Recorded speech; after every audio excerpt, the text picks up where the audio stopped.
इस चीज की मैं गारंटी लेता हूँ। सबसे बड़ा मिथ क्या बच्चा पैदा होते ही चलने लग जाता है। मैथ्स के अंदर टेक्निक चेंज करनी पड़ेगी, एडिशन। अगर तुम सही में मैथ्स ठीक करना चाहते हो ना, तभी ये वीडियो आगे देखना, वरना अभी ही स्किप करके जा सकते हो। मैथ्स से डर लगता है क्या? क्वेश्चन आते ही माइंड ब्लैंक हो जाता है क्या? आपको भी ऐसा लगता है कि भाई सही में कुछ बच्चे टैलेंटेड होते हैं और हम नहीं है? आज की वीडियो के बाद आपको ये पता चल जाएगा कि जो मैथ्स है ना, वो टैलेंट का खेल नहीं है, टेक्निक का खेल है, वो भी सही टेक्निक का। तो मैं हूं आपका हरदीप सर।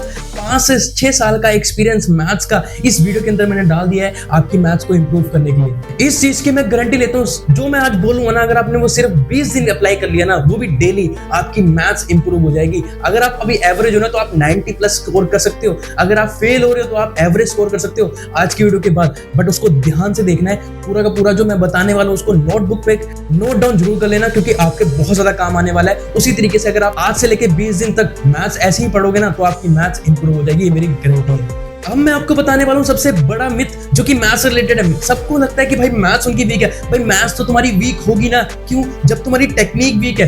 मैथ्स वीक होने का मतलब पता क्या है? तुम्हारी टेक्निक सही नहीं है। अपनी टेक्निक को सुधारोगे तो तुम्हारी मैथ्स ऑटोमेटिकली अपने आप ठीक हो जाएगी।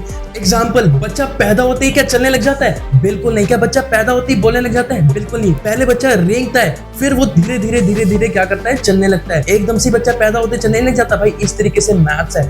मैथ्स के अंदर हमसे एक क्वेश्चन नहीं होता, हम क्या करते हैं? कॉपी पेन भाई रख देते हैं साइड में, बाहर में गई हमारी मैथ्स। इस तरीके से थोड़ी भाई स्ट्रांग होगी। सबसे पहले तो आपको मैथ्स के अंदर टेक्निक चेंज करनी पड़ेगी, देन आपको जिस तरीके से करना है वो मैं आगे बताने वाला हूँ। सबसे पहले हम स्टार्ट करते हैं अपना रूल नंबर 1, जिसके अंदर मैं बात कर रहा हूँ भाई हमारे बेसिक्स के ऊपर। सबसे पहले हमारा काम है बेसिक्स याद करना। क्यों? क्योंकि जब हमारा एक घर बन रहा है, तो घर बनने से पहले भाई क्या फर्स्ट फ्लोर बन जाता है, सेकंड फ्लोर बन जाता है? नहीं। सबसे पहले क्या बनता है भाई? बेस बनता है। ऐसी हमारी मैथ्स है। मैथ्स को अगर करना है ना, तो सबसे पहले आपको बेसिक याद करने पड़ेंगे। कौन से बेसिक्स? ये वाले बेसिक। कौन से भाई? ये वाले। सबसे पहले आपको भाई addition, subtraction, multiplication, division, exponent, power वाले कॉन्सेप्ट, फ्रैक्शन वाले कॉन्सेप्ट, ये सारे के सारे कॉन्सेप्ट्स आपको याद करने पड़ेंगे, सीखने पड़ेंगे, तभी आप आगे मैथ्स में बढ़ोगे, तो आपसे मैथ्स होगी। अगर आपने बिना ये कॉन्सेप्ट्स पढ़े मैथ्स आगे करने लग गए ना, तो भाई मैथ्स आपसे नहीं होने वाली। हायर क्लासेस के तो छोड़ दो, क्योंकि हायर क्लासेस के अंदर भी भाई ये वाले कॉन्सेप्ट इस्तेमाल होते हैं, और फर्स्ट टू 8 तक, फर्स्ट टू 9 तक ये वाले कॉन्सेप्ट आपको पता होने चाहिए,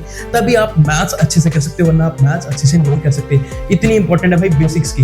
देन हमारा आता है भाई रूल नंबर 2, जिसके अंदर बात कर रहे हैं भाई कॉन्सेप्ट की। कॉन्सेप्ट को सबसे पहले क्लियर करो। जब तक कॉन्सेप्ट को क्लियर नहीं कर पाओगे, अच्छे से क्वेश्चन आपसे नहीं हो पाएंगे। एग्जांपल से समझाता हूं। ये हमें दे रखा है भाई स्क्वायर, इसके अंदर हमें बोला गया कि भाई हमें पेरीमीटर निकालना है, जिस स्क्वायर की साइड दे रखी है 4 सेंटीमीटर। बच्चे क्या करते हैं? सारे के सारे फॉर्मूले रट लेते हैं। भाई पेरीमीटर का क्या फॉर्मूला होता है भाई? स्क्वायर का 4 इंटू साइड। ये नहीं समझ पाते कि भाई ये फॉर्मूला बना कैसे। आपको ये जानना है कि भाई फॉर्मूला बना कैसे। समझाता हूं। पेरीमीटर का मतलब क्या होता है भाई? सारी साइड्स का सम। यहाँ पर कितनी साइड्स है? 1 2 3 4 साइड्स का सम हमें निकालना है। वो किसके बराबर आएगा? पेरीमीटर के बराबर आएगा। और आपको ये पता होना चाहिए कि भाई स्क्वायर में सारी साइड्स क्या होती हैं? सेम होती हैं। अगर ये x है तो ये भी तो x होगी, ये भी तो x होगी, ये भी तो x होगी, क्योंकि सारी साइड्स क्या होती हैं? सेम होती हैं। तो भाई अगर मैं सारी साइड्स को प्लस कर दूं तो क्या आएगा? x plus x plus x plus x। इसका मतलब क्या है? 4x। मतलब 4 को किससे मल्टीप्लाई करूंगा? साइड से, तो मेरा क्या निकल जाएगा? पेरीमीटर निकल जाएगा। इस तरीके से कॉन्सेप्ट्स क्लियर करने हैं आपको। अगर क्वेश्चन अच्छे से करने हैं, आपको मैथ्स अपनी स्ट्रॉन्ग करनी है। अगर आप फॉर्मूला रटोगे तो आपसे बहुत बेहतरीन क्वेश्चंस नहीं हो पाएंगे। और अगर आप जब क्वेश्चन प्रैक्टिस करोगे, तो भाई जब नहीं होंगे ना, तो आप साइड में कॉपी कर दोगे। अगर आपने कॉन्सेप्ट अच्छे से समझना होगा, फॉर्मूला बना कैसे वो समझना होगा। अब हम देखने जा रहे हैं रूल नंबर 3, जिसके अंदर हम बात कर रहे हैं भाई क्वेश्चन से डील किस तरीके से करना है। क्वेश्चन से डील करने के लिए आपको सबसे पहले कॉपी और पेन उठाना पड़ेगा, तभी आप क्वेश्चन से डील कर पाओगे। उसके बाद जो आपको करना है, सबसे पहला स्टेप आपको ये करना है कि भाई आपको क्वेश्चन को 2 से 3 बार अच्छे से पढ़ना है। 2 से 3 बार अगर आप अच्छे से पढ़ोगे ना, तो आपको क्वेश्चन धीरे धीरे समझ में आने लगेगा। जैसे आपको क्वेश्चन समझ में आने लगेगा, तो उसके बाद सेकंड स्टेप करना है, जो चीजें गिवन है उसको लिखना है कॉपी के अंदर। उसके बाद हमारा थर्ड स्टेप क्या है कि भाई कॉन्सेप्ट को पता लगाओ कि कौन सा कॉन्सेप्ट लग रहा है यहाँ पर, या फिर कौन सा फॉर्मूला लग रहा है। उसके बाद देन आप सॉल्व करोगे, तो आपका कुछ ना कुछ आंसर आएगा। अगर सही नहीं आएगा, तो आपको थोड़ा बहुत तो समझ में आएगा कि भाई ये इस क्वेश्चन को इस तरीके से करना है। तो ये आपका तरीका होना चाहिए। अगर इस तरीके से आप क्वेश्चन को करोगे, तो आपका क्वेश्चन 100% सही होगा। देन आता है हमारा रूल नंबर 4, जिसके अंदर हम बात कर रहे हैं डेली प्रैक्टिस। कॉन्सेप्ट सीख लिया, उसके क्वेश्चंस लगा लिए, अब आपको डेली प्रैक्टिस करनी ही पड़ेगी। अगर आपको वो क्वेश्चंस कॉन्सेप्ट याद करने हैं तो किस तरीके से करना है वो आपको बताने लगा हूँ। सबसे पहले आप एक कॉन्सेप्ट सीखोगे तो उसके आपने उस दिन कितने क्वेश्चन प्रैक्टिस कर लिए 5। देन आप जब नेक्स्ट डे अगर कोई नया कॉन्सेप्ट सीखोगे तो उसके क्वेश्चन किस तरीके से करने हैं वो आपको बताने लगा हूँ। आपने पहले दिन 5 क्वेश्चन कर लिए जो आपने कॉन्सेप्ट सीखा, अगले दिन जो नया कॉन्सेप्ट सीखा ना उसके तो आपने लगाने हैं क्वेश्चन कितने 5 क्वेश्चन, और जो आपने पिछले दिन कॉन्सेप्ट सीखा था उसके कितने लगाने हैं 3 क्वेश्चन लगाने। तो मतलब नेक्स्ट दिन जब आपने नया कॉन्सेप्ट सीखा तो आपने टोटल कितने क्वेश्चन लगाए 7 क्वेश्चन लगाए।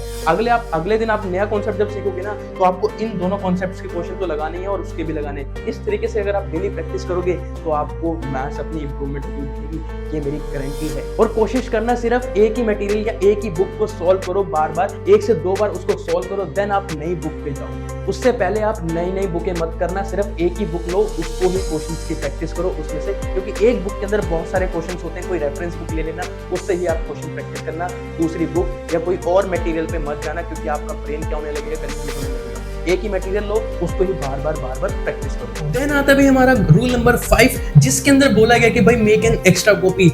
क्या ऐसा हो सकता है कि आपसे सारे के सारे क्वेश्चन सॉल्व होते रहेंगे? बिल्कुल भी नहीं। जो क्वेश्चंस आपसे सॉल्व नहीं होगा उसको 5 मिनट सॉल्व करो। अगर 5 मिनट से ज्यादा लग रहे हैं, आपसे नहीं सॉल्व हो रहा, तो भाई उसको एक अलग सी कॉपी बनाओ, मैथ्स की एक्स्ट्रा कॉपी, उसके अंदर नोट डाउन करो। फायदा ये होगा कि भाई इसके अंदर जो क्वेश्चंस होंगे वो वाले क्वेश्चंस होंगे जिसमें आपको समय बहुत ज्यादा लग रहा है, मतलब इंपॉर्टेंट होंगे, जिसको आप फटाफट कर पा रहे हो वो तो आपको रिवीजन हो जाएगा, वो तो आपको क्वेश्चन आते हैं। जिस क्वेश्चन में आपको 5 मिनट से ज्यादा लग रहे हैं वो इस कॉपी के अंदर होंगे, तो आपके पेपर के टाइम पर इस कॉपी का पेपर के टाइम पर कितना बड़ा फायदा होगा आप सोच भी नहीं सकते।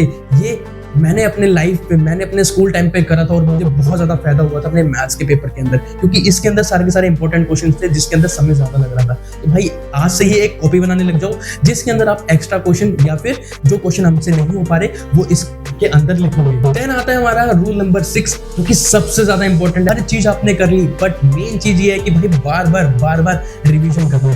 बार बार रिवीजन करोगे तभी आपके माइंड के अंदर चीजें फिट हो पाएंगी, वरना नहीं हो पाएंगी। अगर आपने 4-5 दिन क्वेश्चंस की बहुत ज्यादा प्रैक्टिस कर ली, उसके बाद 1 हफ्ते का गैप दे दिया, तो भाई वो क्वेश्चन जो आपने प्रैक्टिस करे ना, जो आपने आवर लगाए, वो सारे के सारे बर्बाद चले जाएंगे। आपको डेली प्रैक्टिस करनी है, कम क्वेश्चंस की प्रैक्टिस करो बट डेली करो और बार बार करो। बार बार करोगे तो आपके ब्रेन के अंदर चीजें फिट हो जाएंगी और आपको पेपर में अब हम वीडियो को एंड करने जा रहे हैं। मैंने आपको सारे के सारे रूल बता दिए, बट एक इंपॉर्टेंट चीज बताया, तो भाई जो मैथ्स है ना, ये आपको प्रॉब्लम सॉल्व तो करवाती है क्वेश्चंस की, बट आपको रियल प्रॉब्लम जो होती है ना प्रैक्टिकल लाइफ के अंदर जो हमारी प्रॉब्लम्स आती हैं वो सॉल्व करना सिखाती है। अगर आपकी मैथ स्ट्रांग है ना तो आप हर एक प्रॉब्लम को जो आपके आसपास घूम रही है उसको सॉल्व कर सकते हो, उसको बहुत अच्छे से हैंडल कर सकते हो। तो ये थी हमारी आज की वीडियो। ऐसी बहुत खतरनाक वीडियो आने वाली है भाई इस चैनल के ऊपर आपके लिए, तो सब्सक्राइब जरूर कर लेना इस चैनल को। अगर वीडियो से आपको हेल्प हुई हो भाई इस वीडियो को लाइक करना मत भूलना और दोस्तों के साथ शेयर जरूर कर देना।